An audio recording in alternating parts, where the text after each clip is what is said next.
cette heure de vérité, nouvelle formule. J'ai le bonheur de recevoir M. Georges Marchais, premier secrétaire du Parti communiste français.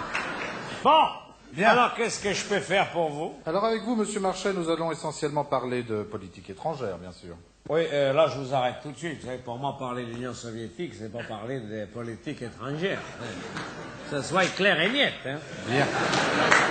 Il y a une raison simple d'ailleurs, c'est que le Parti communiste français et le Parti communiste soviétique Oui. sont des partis frères. Ah oui, d'accord. Mais alors la France et l'URSS. Et ta sœur.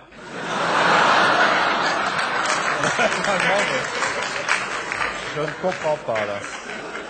Ce sont des États sœurs. Ah, ce sont des États. Voilà. Ah, très bien. Monsieur Marchais, vous allez vous asseoir ici, sur la plus haute marche du podium. Ouais. Alors, Monsieur Marchais, si par hasard vous omettiez une vérité, Oh, c'est pas le genre de la maison. si ça, vous ouais. alliez jusqu'à dire un mensonge... Oh là là là. Voici Loin ce de que- moi cette idée. Ah, bon, on ne sait jamais. Voici ce que ferait notre véritomètre. Oh, oh.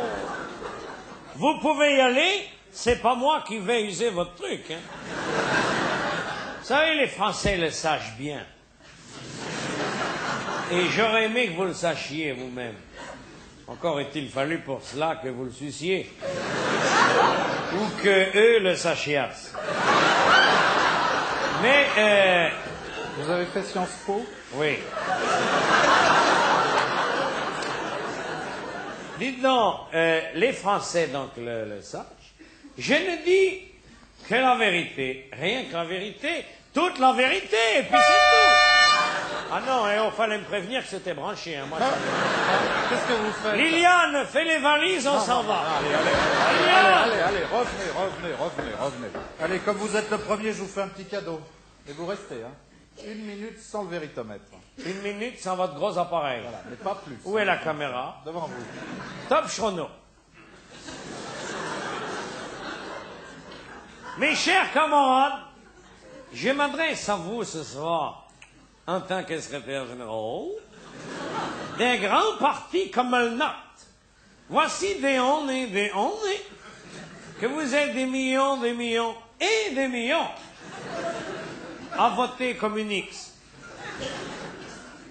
Puisque je me suis battu, c'est mes pompes, pour devenir secrétaire général. Et moi, je dois dire qu'il a fallu...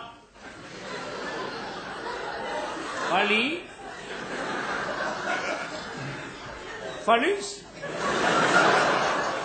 J'ai dû acquérir... Ah, oh là là. J'ai acquis un bagage. D'ailleurs, tout le monde le dit, Marchais, qu'est-ce qui trimballe? Et cela m'a permis, lors de la dernière fête de l'humanité à la Courneuve, de constater à quel point qu'on était devenu un grand parti, puisque nous avons multiplié le nombre des adhésions. Par combien? Ben, je respecte le temps qu'il met en parti. Nous avons donc rebranché l'appareil, Monsieur Marchais. Oui. Ce sera ma première question. Dans le monde politique français actuel, où se situe votre parti, le Parti communiste? C'est une bonne question. Dites donc, c'est sensible, votre... Monsieur Marchais, on va parler un petit peu de la dissidence, si vous le voulez bien. Comment va Monsieur Sakharov? Ben, aux dernières nouvelles, Andrei Sakharov va très très bien. Va mieux que Tchernenko. Monsieur Marchais, je vais aborder une question plus délicate, si vous le voulez bien. Est-ce que le Parti communiste français est réellement aux ordres de Moscou? C'est mon avis, là, que vous me demandez.